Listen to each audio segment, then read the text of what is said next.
Hello, everyone. It's that time for the J Moore Tech Talk Show, where we answer questions about technology, explain the way they should work, and why they don't sometimes. And now here's your host, John C. Morley. Well, hey, everybody. Welcome once again to the J Moore Tech Talk Show. You know, a lot's been happening with technology, especially when we get into robotics. You know, the new Robo Starfish aims to enable closer study of aquatic life, which is pretty amazing. They're actually doing something like this. Marcus, biologists have been experiencing challenges in how to record the way this type of life actually lives, and they want to track their movements a little bit better. So this new device that's coming out is be able to do just that. And it is the soft robotic fish. Wow. It's a computer science, artificial intelligence type device that is going to be able to swim autonomously with real fish along the coral reefs of the Fiji. This is going to be quite amazing. Indeed. You know, lots of stuff is happening. Tonight, we have a great show for you. And I want to let you know that we have a great guest coming up right now, Dr. James Granger, MD. He is a physician at Acupuncture and Injury. He provides acupuncture and physiotherapy services in his offices. He is a certified independent medical examiner through the American Board of Independent Medical Examiners. He provides quality care for personal injuries and workers' compensation cases. He works closely with many attorneys and chiropractors in the greater Atlanta area. And at his office, he prides himself in getting injured patients into his office for medical treatment quickly. They also work very closely with chiropractors to provide pain medication management during the course of the patient's therapy. And, of course, they provide chronic pain management services as they are a licensed pain clinic. Wow. Dr. James Granger does quite a bit, and he's going to be with us tonight to talk about a little more about what's going on with COVID, maybe help us debunk some myths. So please, without any further ado, help me welcome to the J Moore Tech Talk Show, Dr. James Granger, MD. Hey, everybody, it is John C. Morley from the J Moore Tech Talk Show, and I am very pleased today to have Dr. James Granger with us, a man that focuses on helping people by making sure they don't have pain and not having to take any kind of pills or drugs. Welcome, Dr. Granger, to the show. Thank you. So I got to ask you, Dr. Granger, what is it that makes someone like you become passionate to want to help people and do it without drugs? Can you give us a little background on that, please? Yeah, for years I worked alongside chiropractors treating people for personal injuries, and they were basically doing all the healing. And all I was doing was, prescribing pain medication that basically put a Band-Aid on the injuries, and the chiropractors were doing the healing. So I started looking for other things that I could do to help patients heal. And I practiced Chinese martial arts, so that led me into acupuncture. And while all this was happening, it was in the midst of the opioid epidemic, which is still ongoing. So I really saw the damage that the opiate pain medications were doing to people. So I made the decision to use acupuncture and medically assisted therapy to try and get people off of the opiates, or even better, to present people with an option before they get started on the opiates. Because the way our healthcare system is set up, it really favors just a prescription rather than, longer term non-addictive therapies. The opiates can be a long road that goes on forever, whereas acupuncture, if you get an injury and treat it quickly in the beginning, you don't have that problem. Now, Dr. Granger, acupuncture has been around for what, about 2,500 some years? Is that right? Yeah, some authorities will tell you even longer, 3,500 to 4,000 years. So why is it that so many people out there have the ability to have access to this, and they and also their doctors don't recommend this? What's the reason? I always thought that doctors take an oath to help people to do what's right for the patient. Can you shed a little light on that? Because I'm a little lost there. Well, there's a number of factors there. One is the education doctors receive is pretty much geared on pharmaceuticals and surgery. Physical therapy, acupuncture, chiropractic, they're either ridiculed or, disregarded. Then you have the insurance component where a doctor may be willing to send a patient for physical therapy, acupuncture, chiropractic, but the insurance company won't pay for it. So then your only option is to prescribe an opiate, which of course favors, profit margin for the pharmaceutical industry. The patient gets addicted to opiates. They never get better. I've seen hundreds of patients, if not thousands, that have had surgeries because of pain. And after the surgery, they're still taking the same or more opiates than they were before the surgery. And what is your take, if I may ask you, Doctor, on COVID-19, the pandemic, where we're going, and also with the vaccines? I mean, what's really happening? It just seems like our world is very confused. And I'm also a volunteer first responder. And it seems like we're getting mixed messages. What's your high level overview on what's happening? What is the vaccine? Should people get it? Is it going to help? What's the goal? And then we also talk about the fact that people want to have herd immunity. I mean, is there any science to all this, or are we just speculating on something that sounds good for politics? Wow, that's I could spend a long time answering all that, but just to kind of give you a brief answer, I have a number of my patients will ask me what I think about the vaccine, and I just simply tell them I'm at the end of the line. I'm not rushing to get a vaccine. What people need to understand is this COVID vaccine, it's a new technology, mRNA. It wasn't tested on animals as far as I've seen. It's come out in less than 9 months. We don't know how safe it is for women at childbearing or pre-childbearing age. There's the possibility of having a condition called ADE, which is basically where your immune system goes into overdrive should you run into another strain of COVID, and you could actually be worse than if you fought it with your own natural immunity. The biggest problem I have with the way COVID has been handled is there are a number of treatments that are non-pharmaceutical that should have been researched decades before COVID even appeared. They were reportedly effective for influenza. They're not researched because they're not pharmaceutical. One is your listeners can Google lomadium dissectum and how it was used during the 1918 pandemic.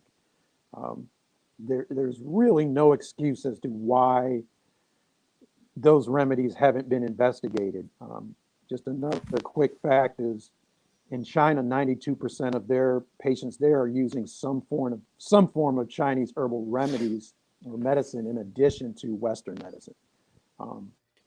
And I'll leave the numbers game for another day, but the statistics we're receiving are just not accurate. They're astronomically inaccurate. And I have to laugh because a while ago, I think it was maybe just about the beginning of this, they actually found out that in some areas, they were reporting COVID wrong. And it wasn't because someone counted wrong. It was because Excel wasn't able to track that many number of zeros. So that was a serious bug. They couldn't handle exponential notation, and they were severely off on their predictions. So, I mean, that's a real mouthful. But I have to ask you, everywhere we go, and I have one on my desk, I have them all around, and we have them right here, our masks.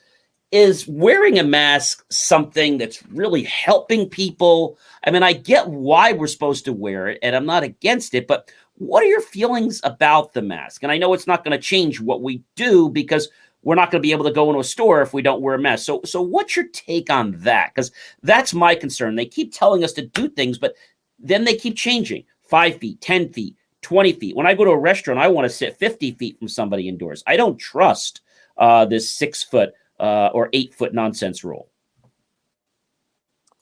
Well, the mask thing is interesting because when COVID first started, they said, oh, you don't need a mask, keep it for the first responders, and they need the N95 because the surgical masks don't work. And all of a sudden that's morphed into everybody should use a mask of some kind, everything, it's going to work. And now they're saying wear 2 masks. And years ago, World Health Organization said that masks don't work against influenza, and COVID is a smaller virus than influenza. So how's it going to stop? How's the mask going to stop the COVID? And they're saying, well, COVID is attached to a particle that's big enough that the mask will stop it. But at the end of the day, the CDC director came out at one point before the vaccine and said these masks is all we have. So from my point of view is the mask is just a way of appeasing the population. I don't really think they do any good. I haven't seen anything showing where the masks out in the population, if you compare California to say Tennessee, one area use masks, the other doesn't, it doesn't seem to be making a difference.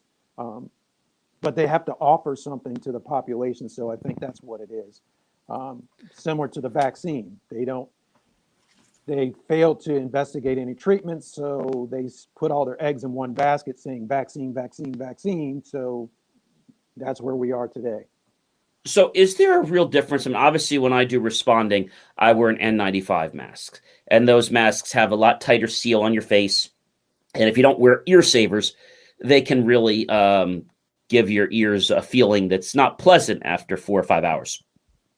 When someone wears a mask like this and they put it on, would you say there is a big difference between the cloth masks, the paper masks? Obviously, the N95 is different, but is there really a difference between like the cloth and the paper mask, other than the paper masks actually chafe your face and they scratch it a lot and cause other issues because your skin can't breathe?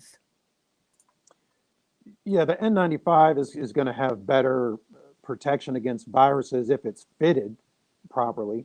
And that's the other problem is most people, haven't been trained and aren't used to wearing N95s and keeping them fitted on their face. We've all been around seeing people with their masks hanging over their nose. Masks have to be used properly to work.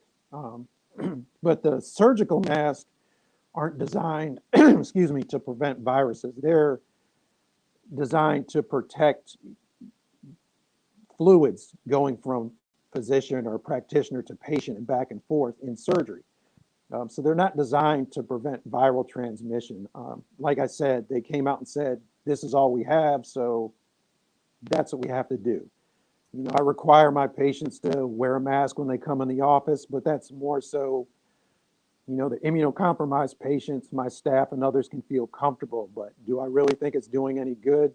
No, I haven't seen any population with masks where it does any good. And even where there are populations, then you have to account for, okay, is it the mask or is it social distancing? I think the problem is that everyone is kind of, clenching for something, going for an answer.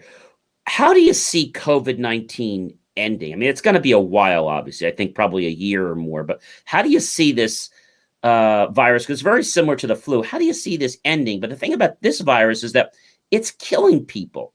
The flu doesn't have these kinds of numbers. Why is this so different, Dr. Granger? I'm not 100% sure on the numbers yet, because I just did a brief glance the other day, and it looks like the flu numbers have gone down while the COVID numbers have gone up. And I'm not really sure if some of these COVID numbers are actually flu numbers. But to answer your question, how do I see it stopping?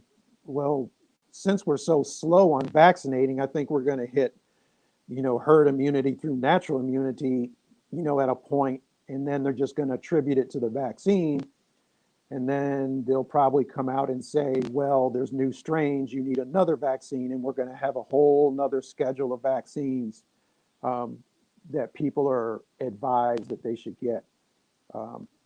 Personally, I trust my natural immunity more so than an experimental vaccine that's only been out for 9 months. But that's a choice for each person to make with their physician. I tend to agree with you, Dr. Granger, that, if we have a healthy body and we keep it in good shape, we're going to be able to fight off things a lot better. And if somebody develops COVID, unfortunately, their body's going to learn how to, build up the protection system to block it next time or get rid of it faster. But yet so many people are dying, which is what makes this so critical. And it's almost mind-boggling the way this is happening. Yeah, and the thing, one of the things that really intrigues me is if you look at the deaths per capita, the question is, why is the US getting hit so bad? And, compared to countries that have, arguably inferior healthcare systems. And the one thing that stands out to me is here in the US, we per capita have more processed food than any other country. And those processed foods create an inflammatory state in the body, which, as we know, people with inflammatory conditions like diabetes, heart conditions are predisposed, have higher mortality with COVID. So I think one of the things that really needs to be looked at as well is, how does the body's nutritional state, the intake of processed foods affect COVID morbidity and mortality? Because I just can't think of any other reason why the US has been hit so hard. I mean, human to human transmission is one thing, but the mortality and morbidity, from getting infected with the virus is another thing. Is this, do you think, because of a lack of knowledge? Not that our medical people are, not knowing what they're doing, but is it because maybe they don't have the knowledge in this area that they're just kind of like struggling or grappling for something to do? Well, a lot of times it goes back to training. Physicians are primarily trained for pharmaceuticals and surgery. When I was in medical school, there were only 4 schools that had nutritional programs as part of their curriculum. So most doctors aren't really thinking true preventative medicine other than vaccine. And they're So getting if their this information primarily from pharmaceutical companies. if this pandemic is going the way it is, do you see that we're looking at a year? How do you see this kind of fizzling? Where is this going to stop, or is it never going to ever have a stop point? I think the severity of it will decrease a lot, maybe in a year, year and a half. But what we'll probably see is a number of additional vaccines come out with these new variants. So life back to normal, I can't even speculate on if we'll ever get back to normal. But as far as the severity and seeing the COVID numbers on the TV screen, as we reach something resembling some type of herd immunity, that'll go down. But I expect that we'll see new vaccines being required due to the new variants that are coming out. So right now we've got a couple vaccines. I think there was something close to, was it 100? 3 of them actually failed FDA approval, and we have 3 that are in process that are approved. And of that, there's another 90 some or 95 more that are still coming up the pike that are trying to get approved in the next year or two at a superly light speed rate. Yeah, and excuse me, this is new technology with the mRNA vaccines. So, whenever a new technology comes out, anybody that's in that sector is trying to get on the bandwagon, so to speak. Now, you mentioned something very interesting, and our viewers may not know this. What is mRNA technology? Can you give us maybe a dumbed down version of that so that everyone can understand that? mRNA, to oversimplify it, is just a genetic material that it's messenger RNA, which is a type of genetic material. And they're using that material to construct these viruses. And this COVID viruses I think it's the first one that they've ever put on market, and certainly the first one that's been a vaccine of any type that's been put on market in such a short period of time.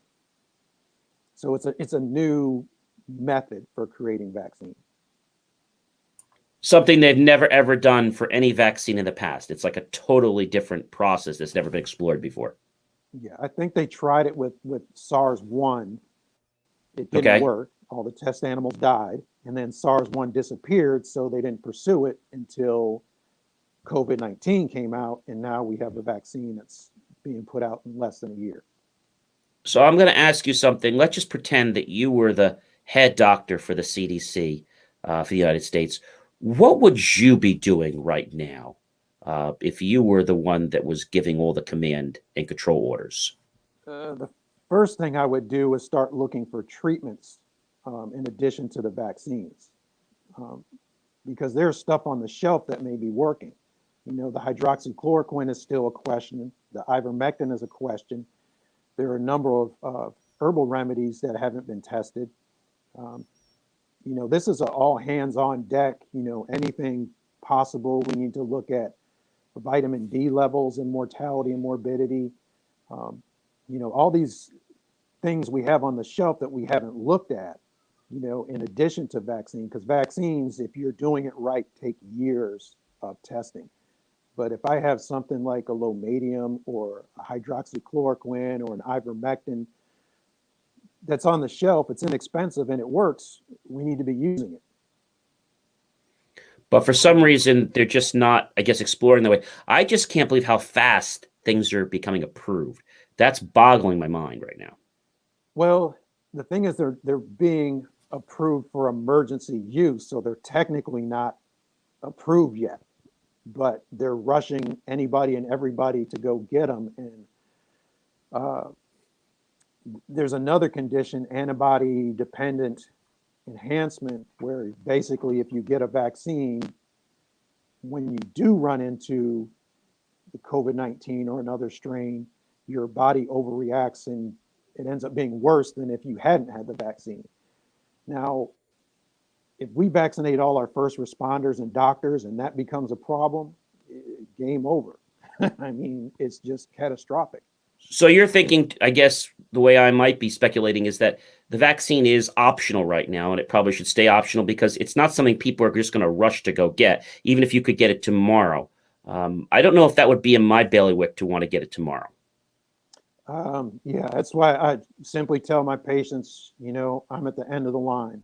It's too early for me, you know, not even 9 months. I mean, just think about it this way. We don't know what it does for pregnancy and fertility yet. We can't possibly know. Well, they're Because it saying hasn't don't been, take it. They're saying don't yeah, take it. it hasn't been, you know, a full 40 weeks of pregnancy.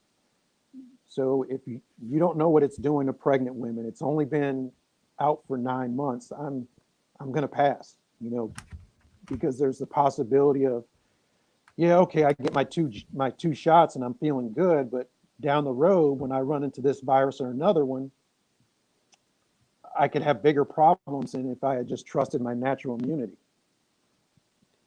I can understand that. And it's just that I think everyone's feeling this peer pressure to just go do it. But that may not be the greatest thing. My biggest, I guess, complaint is that a lot of people are just not taking it seriously. They don't understand what social distancing is. They don't understand what it means to not gather. I think that's the biggest problem that I'm seeing. There is Um, that group of people that don't want to cooperate, even with, keeping it contained.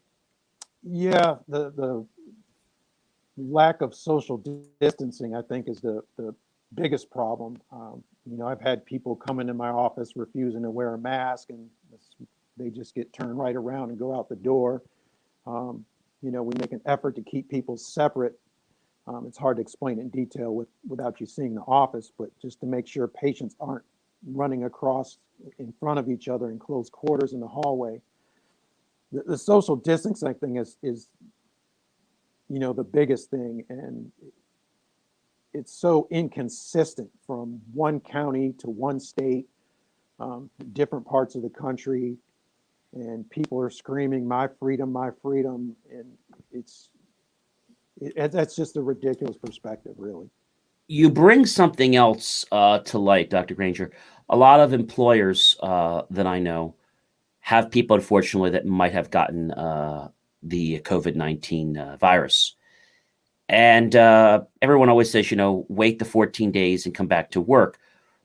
But I'm believing that may not be enough. especially after the 14 days, if they're still not feeling well, should the employer really have the right to make them to have a test before they return to work? Because there's a lot of, how can I say, pushback on this.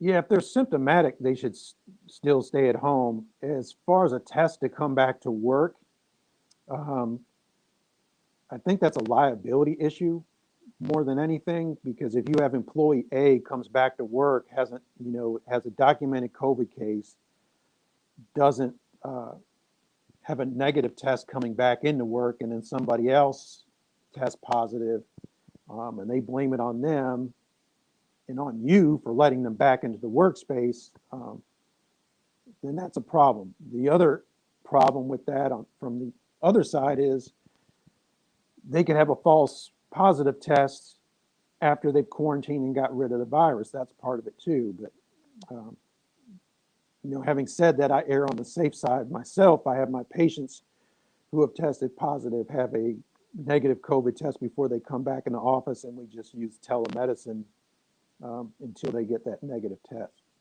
which the vast majority have had a negative test. I haven't had anybody yet that I can think of that had a positive test after their 14 days of quarantine and becoming asymptomatic. But if they refuse to take that test, it's almost like I always say, doctor, if you're not part of the solution, you're part of the problem. And I get a lot of this has to do with attitude. The woe is me, I don't want to do it. It's like I always say to people, you have to take action for something to happen. You can't just wait. And whether that be a check from the government, unemployment, you need to still be doing things. There's so many people out there right now that are saying, well, gee, I can't network. Well, what about online? Oh, I don't want to deal with that nonsense. So I think it's a mindset. What do you think, doctor?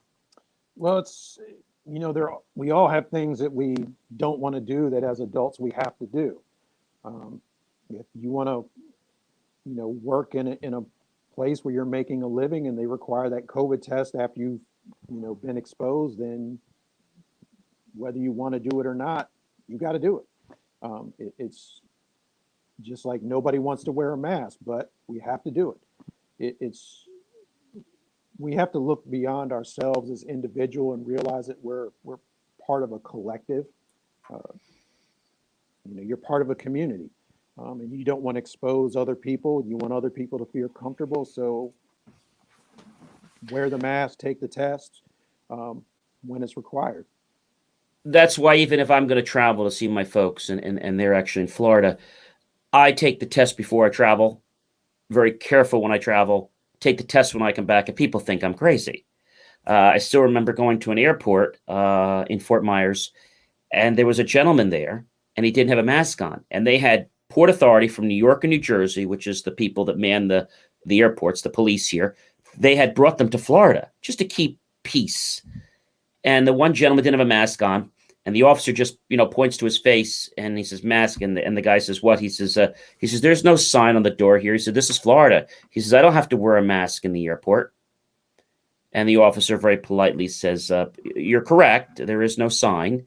When you board the plane, you're going to need to wear a mask. And he says, well, when I get on the plane, I'll wear one and mind your own damn business. So he's in this line. People are getting a little huffy. And he says, I know I can't tell you to wear a mask. Would you do me a favor and please put one on? A lot of these people in this line are not going to be very happy with you because you're not wearing one. And I don't want to see a fist fight break out. So could you please put your mask on? And he gave a whole song and dance and he put one on. He goes, you people are a bunch of babies. I'll put one on just to please you, to pacify everybody. So I think that is just terrible behavior. Yeah, and that's, I put up with, well, I don't put up with it, but I encounter that type of behavior several times a week. I've had patients come in the door saying, well, my husband doesn't want me to wear a mask. And, of course, my response to that, well, this isn't your husband's office. If he doesn't want you to wear a mask in here, he wants you to go to a different office. I don't like wearing a mask, but I know if I got to go get groceries, I put a mask on. If it's going to make somebody feel comfortable in the midst of a pandemic, particularly where there are people who are immunocompromised and you don't know who you're standing next to. So it's almost to a level of common courtesy. I'll sit here and say that the masks really don't prevent everything, but at the same time, just wear the mask, out of common courtesy. It's not that hard. Um, and you're not accomplishing anything by protesting it or refusing to do it. I agree with you. I love when you go to the the superstores and you go to buy something, and you probably remember this not too long ago, maybe several months back. You go to buy Bounty or other paper towels and the family pack, and somebody almost charges you down like you're on the football end zone. And I said to the lady, "Look, you can have the last pack of paper towels. You need them more than I do if you're going to tackle me for them." Yeah. I mean, I just think it's crazy. Or when your cart is here and you're going this way and they're having a fit, and I'm like, I'm just going to the right. I'm not even going near you. I'm actually 20 feet from you. I think they have a little bit of a paranoia, right? More than even what should be. Uh, yeah. And, there's just so much inconsistency in the way things are done. Um, the grocery store I go that I frequent, originally they had arrows wanting everybody to go one way. And my thought was, okay, everybody's going one way, but if I know where my item is and it's on this end, now I have to walk all the way to one end, all the way back. So I'm spending twice as much time in the grocery store. So, Exactly. And this happens in some of the office superstores. You have to look. And then I was in one store and I said, well, I thought this was a left lane. Oh, we changed it.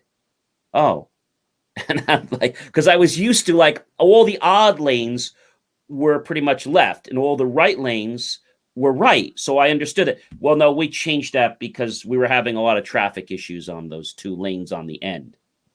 So it's like, you're right. The inconsistency is just not there. So what else can people do, Dr. Granger? I mean, I know every day I was told to take vitamin D. I take one vitamin D every day. And I actually think that helps me. It helps build immunity. What can people do today to protect themselves from COVID, beside the standard things of, washing their hands, putting a mask on, social distancing? And are there any other treatments or cures for COVID than what we uh, have now, the vaccine? I won't say cures, but there are treatments. There are some Chinese herbal remedies, a number of herbal remedies that are antiviral that haven't been tested. I have a product, I've used it for influenza type symptoms myself, called VSC. It's a Chinese herbal remedy compound. Um, that's available over the counter. You can get it at Amazon. The vitamin D you mentioned is a big one. And also, I tell this to my patients just in general, is avoid the white stuff, the white flour, sugar, and dairy products, because they all cause inflammation in the body. And if you look at the people with the highest morbidity and mortality with COVID, is those are people in an inflammatory state. The suffix itis on a disease, whether it's arthritis, gastritis, meningitis, means inflammation. You have inflammation in the body, that's you either have disease or you're predisposed to disease. So you want to get things out of your diet that cause inflammation. I want to circle back to something we talked about originally when you first came on, acupuncture. Now, when you think of being pricked or stuck with these little tiny needles, how does this actually work, and why does it work? Because it is a little bit of an enigma to understand this. Well, your body has energy channels called meridians, and on these meridians there are acupuncture points where we place the needles. Um, Energy is flowing through your body, as you might imagine, just like an EKG looks at electrical current through uh, your heart. You have these meridians that go throughout the body. And by opening and closing different acupuncture points, you can treat disharmony, whether if it's migraine headaches, back pain, knee pain, shoulder pain, stomach issues. I tell patients anything causes pain, yeah, I'll treat it with acupuncture. Um, so by opening and closing the channel's energy flow, or flicking trains on different train tracks is an analogy I use. The body can heal itself. I mean, if you cut your skin and put a Band-Aid on it, the Band-Aid doesn't heal the cut. The body heals itself through the cut. Obviously, the more severe the injury, or the more chronic the injury, the more acupuncture you will need. Now, if your leg or arm is broken and snapped in half, obviously you need to go see an orthopedic surgeon. But if you're having chronic back pain, chronic migraine headaches, those type of things, shoulder pain, knee pain, acupuncture can definitely help. I've had a lot of patients with anxiety and depression that have had good results with acupuncture. Bell's palsy, because that's a popular diagnosis now. Okay. As well. What I have found that works really well, when I was actually in college a while back, I got very interested in hypnosis. And there was a gentleman, you might know him, Dr. James Mapes, and he's an entertainer. And he was on stage, and I was part of the program council, and they said, John, you need to present the deposit to him and the balance. And I think he got something like $20,000 for the deposit and $20,000 for the balance. And I was very nice to him, and I said, look, sir, I've read up on you. I said, I don't want to become one of your guinea pigs on stage. I don't want to become part of your show. I'm going to give you the $20,000 deposit. And as long as there's no funny business, you'll get the remaining check if and when you don't cause me to be part of your show. Otherwise, you will not get the second check. And I may even stop payment on the first check. And so he went away, and he was a little bit taken back because I didn't trust this guy. And I knew what he did because I read up on him. But after his show was over, I took a liking to hypnosis, so much that I read his books, his audio books. I also took the Silva method, which you may or may not be familiar with. And then I decided to go and become certified in hypnosis, which I did, for no other reason than to just help me set my goals faster. I feel that if we can just dive into that, subconscious, it's amazing how that runs 95% of our body on autopilot. Yeah, and hypnosis is something I don't have a great deal of experience with. Okay. But I have had patients who had success with hypnosis as far as to quit smoking. I've had family members who quit smoking with hypnosis. So that is the one thing that I routinely recommend for patients, is those who are trying to quit smoking, is if they don't want to do acupuncture, then try hypnosis. I'd much rather have them do that than take some of these rescheduled antidepressants that they label as anti-smoking devices, when in fact they're just antidepressants. It's like they black label the drug. I learned this a while ago. When the drug isn't good for one classification, then they relabel it as something else. And even though it may cause fatigue, drowsiness, and possibly death, it's a great back pain drug, but it doesn't cover skin condition. Or maybe the drug is bad for your heart, but it's great for your skin. Yeah. I'm using a real... That's exactly what goes on. And then when they've gotten all the money out of it they can, then they make it over the counter. It's just so surprising, Dr. Granger, that this is allowed to go on. This is what really blows my mind. Well, the pharmaceutical lobby is very large and very wealthy, and it's a worldwide thing. So it's not something that's going to change tomorrow. It's something that is... No. You and I will both be long gone before that even comes close to changing. That I'm pretty sure of. But more people are becoming open to another way of medicine, which is holistic medicine and things of that nature. I've even heard people, I've actually done it myself, to get rid of cavities without having them filled. Now, this is not 1, 2, 3 magic and it happens.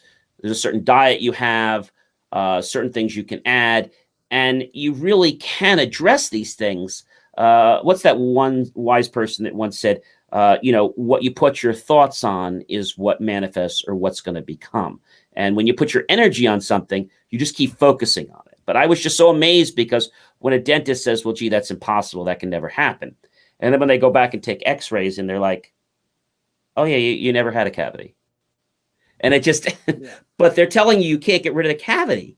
So I know we're always supposed to take doctor's advice, but when is it that we have to, I guess, look into ourselves? Is it when we need a second opinion? Because that becomes a challenge, I'm sure, even in your field, right? When do you have to, even when you're going to a doctor, when is it that you have to go and say, wait a minute, how do I check this out? Or when should I question that?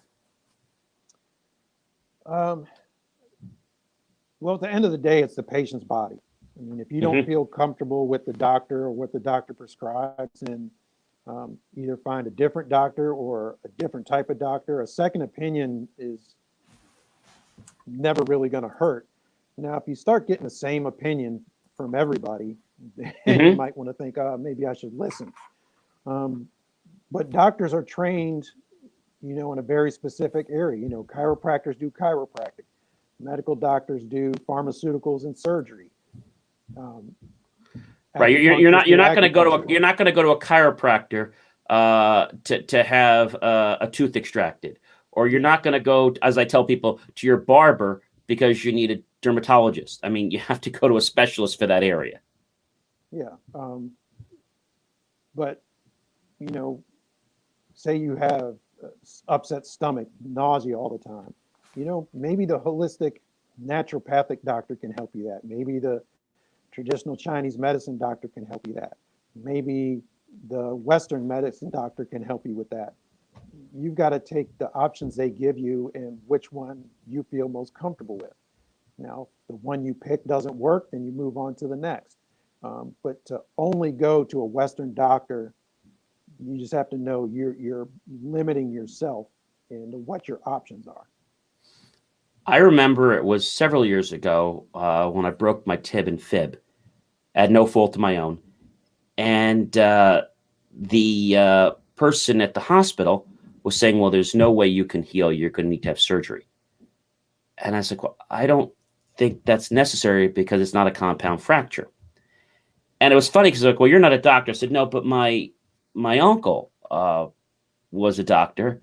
Well, where is he? I said, well, he's retired. Well, he can't help you here. I said, well, I called him and he actually agrees with me that I don't need surgery. He said, no, he doesn't know what he's talking about. He didn't see the x-rays. He asked me if it was a compound fracture and I told him no. And he says, and there wasn't multiple splits. He says, yeah, he doesn't know what he's talking about. We had to almost argue with them to the point, and they're like, okay, yeah, we were just trying to get you fixed up fast so you can get back on your feet. I said, I don't need to get back on my feet fast. I want to do what's best for my body. And so after I had the cast put on me, I still had to heal that bone. So I had a homeopathic person that I've dealt with for years, and they gave me something called bone knit. You might have heard of it. I took bone knit after the first week, once the bone was kind of settled. And within, I'm going to tell you, a week or so, that bone just stitched together like that. I went back to the surgeon and they're like, your bones are already together. I said, yeah. He says, that can't be. And I told him what I did. And he says, well, we don't believe in that nonsense. So it's very hard to explain what you're doing to a doctor, because some doctors, Dr. Granger, they're not open to hearing this. No. And even I've heard similar stories, from one guy I met years ago who had a brain tumor, and they told him, well, we can't operate on you. We can only do radiation. And he didn't want that. So he went to a naturopathic doctor who put him on a nutritional regimen, and the tumor started shrinking. And the oncologist looked at him and said, well, just keep doing whatever you're doing, and walks out. And my thing is, why didn't that oncologist ask him, what are you doing, so he can help other patients? Doctors are almost brainwashed. Okay. In that sense, blinders, very narrow-minded, and it's unfortunate. Yeah, so I think that's a problem. But I think when you get that response from a doctor, my response would be to not take it personally and to just treat it for the facts that it is and deal with it like you would a business decision. Yeah. Look at the facts. Yeah. And not not every doctor is for every patient. That doctor you described would have been great for the person that, you know, wanted pins and rods and just the screws and everything and to be sent home rapidly. Um, Well, at 1 o'clock but in the morning, and I'm not going to mention the hospital, wasn't even in New Jersey, but it was outside when I was traveling. They asked me to sign this document that was very long, and it was all digital. And I said, "Well, I can't read that." They said, "Well, everybody else just clicks all the way through and just signs at the end." I said, "Well, wait a minute, I'm not doing that." "Well, we can't treat you without this." I said, "Well, then print me the 65 pages." "Well, we're going to have to see how we can do that because we've never had to do that before." I said, "Well, you can't expect me to read a screen that's, 5, 10 feet away from me and then just click sign. Well, everybody else does." I said, "Yeah, I'm not everybody else." I said, "What you don't know about me is before I became an engineer, I actually did pre-law. And I decided that I couldn't lie to people for a living, so I didn't become a lawyer." Well, that morning, which was actually that later that evening, I called my friend who was a lawyer, and I said to him, we'll call him Jim for argument's sake, "Jim, I'm having a heck of a time here in this hospital. They keep trying to drug me. Luckily, my mind is stronger and I'm beating this stuff, but they're playing games with me." And I said, "Don't I have any rights?" He says, "Yeah." He says, "What hospital are you at? What's their fax number?" Get the fax number. I told him, I said, "This one doctor is a few years older than me, and he's just really terrible. He just has this attitude." Okay. Get the fax number. He faxes a document over. He calls me an hour later. He says, "John," he says, "how you doing?" I said, "It's so quiet." I said, "Everybody's left me alone." He said, "That's great." I said, "What did you do?" He says, "Well, I sent them a letter." I said, "Well, what was in the letter?" He said, "I sent them an informal cease and desist." I said, "Well, what is that?" He says, "Well, I just told them that I'm going to wake Judge DeGiacomo up if they continue to harass you and try to push things down you without your willingness to do that, and that they would basically be all arrested and taken off premises until you are out of the hospital." I said, "Wow."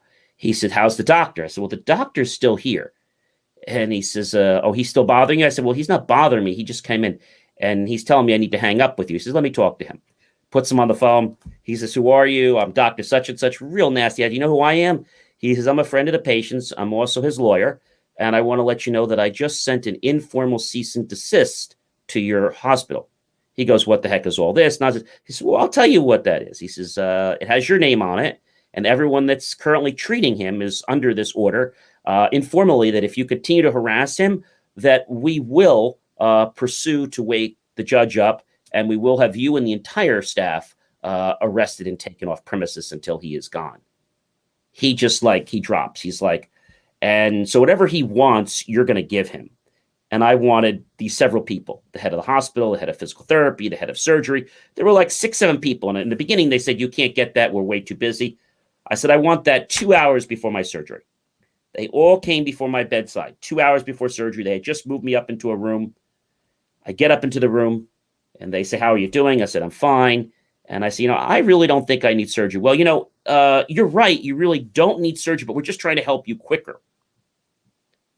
And so if it's my right, then I really don't want to do the surgery." He says, "Well," he says, "we try to do what's best for the patient because you don't necessarily know."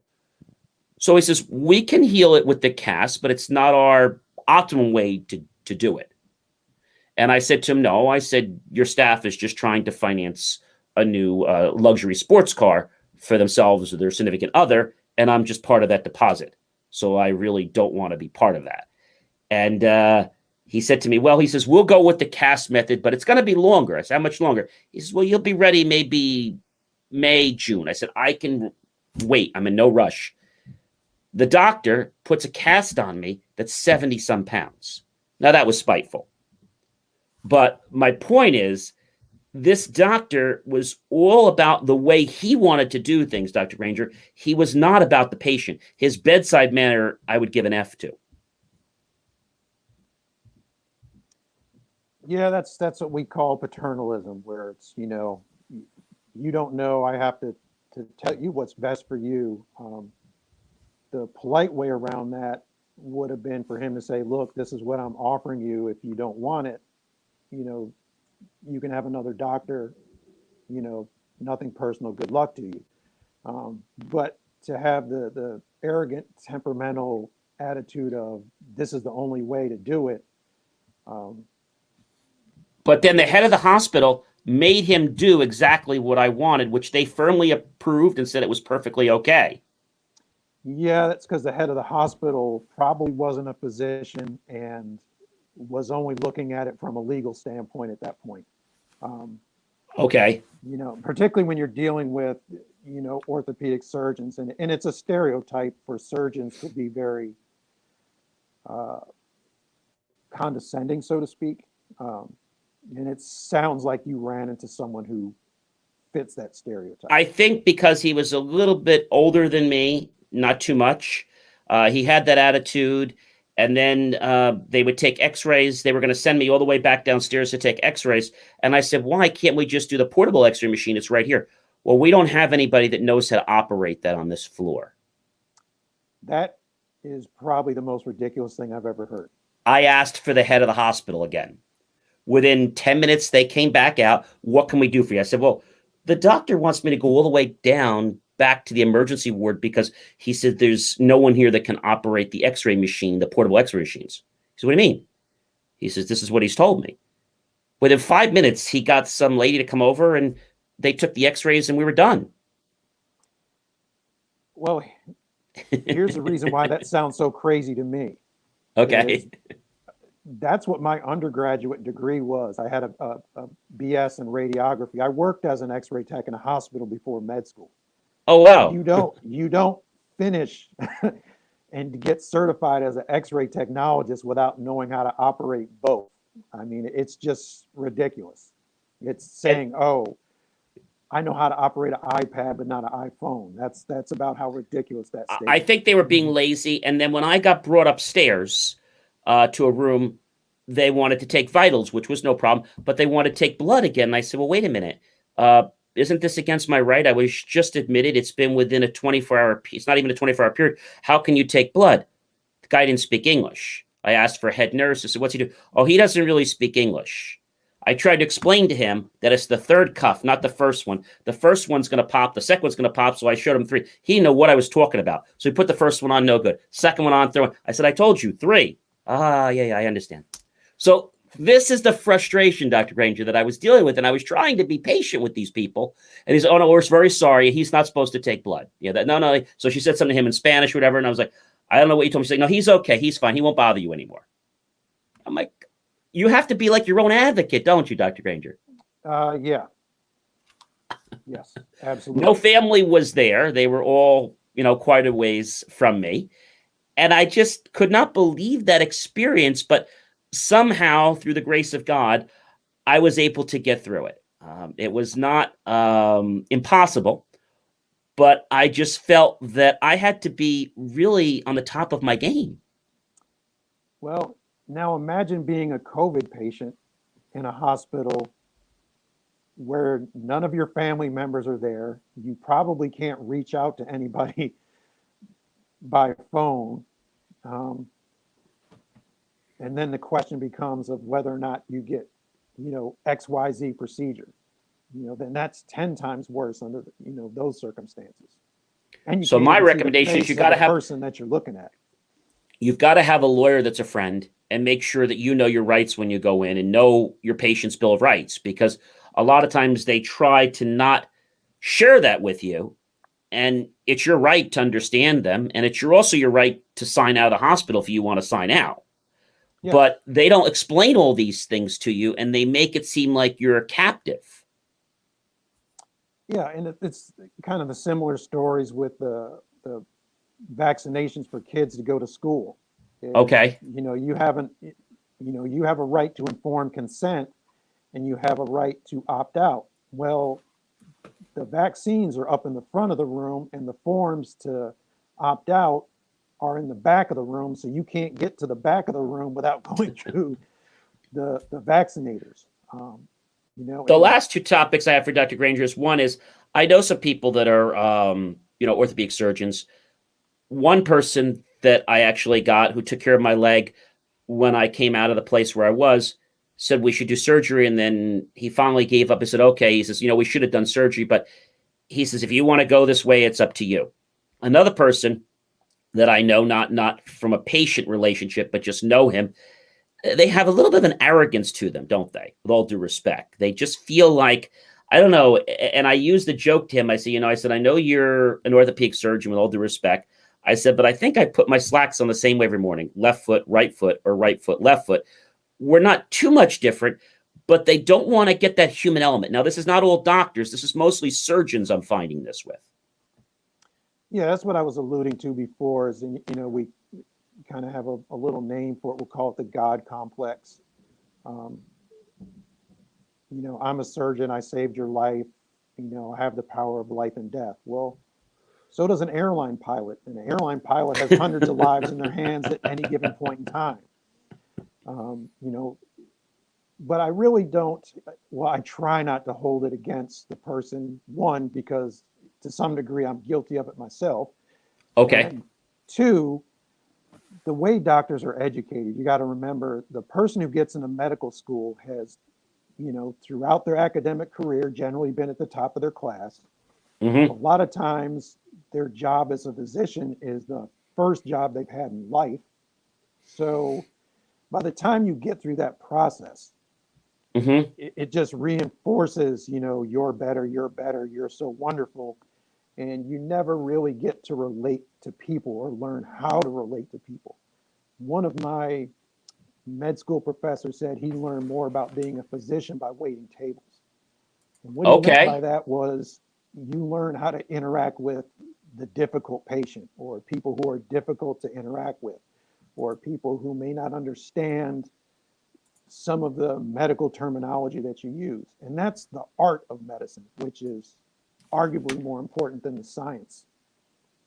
It's the people, it's the relationship. It reminds me of something I say a lot, is that it's not whether something's going to happen to you or not happen to you, or an experience. It's how you choose to respond to that experience that really shapes and defines the type of character or person you are. Yeah, absolutely. It's how you learn a lot about a person, how they respond in a bad situation. Everybody can be happy and jovial and courteous when everything's going well. Um, and then, to go back on the COVID people we were talking about, were refusing to wear Sure. a mask and throwing temper tantrums over wearing a mask. Um, that just tells you something about that person. Well, Dr. Granger, this has been really educational. And I just have one last question for you before I say goodbye this evening. And that is, what other plans does Dr. Granger have? Is there any other projects or things you're working on currently? Um, Couple things. One is my book, "We Have Got It All Wrong: Our Failed Sick Care System," that I published back in 2012. I'm working on the second edition for that. I hope to have out later this year, end of summer at the latest. Um, and just growing my practice, continuing to treat patients. I'm adding some other things. I've had a lot of my acupuncture patients ask about cupping, so we now have cupping sets where I can do that in the practice. And I'm also looking to add a functional medicine component, which works more with nutrition and lifestyle changes rather than just strictly pharmaceutical. Well, Dr. Granger, like I said, it was a pleasure talking with you today.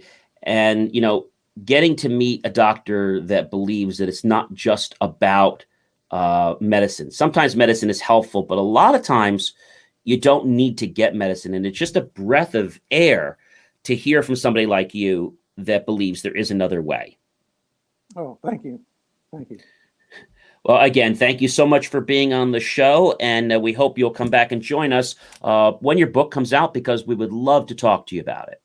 Oh, that'll be my pleasure.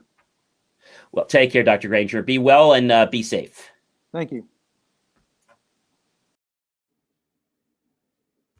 Well, Marcus, what did you think about that?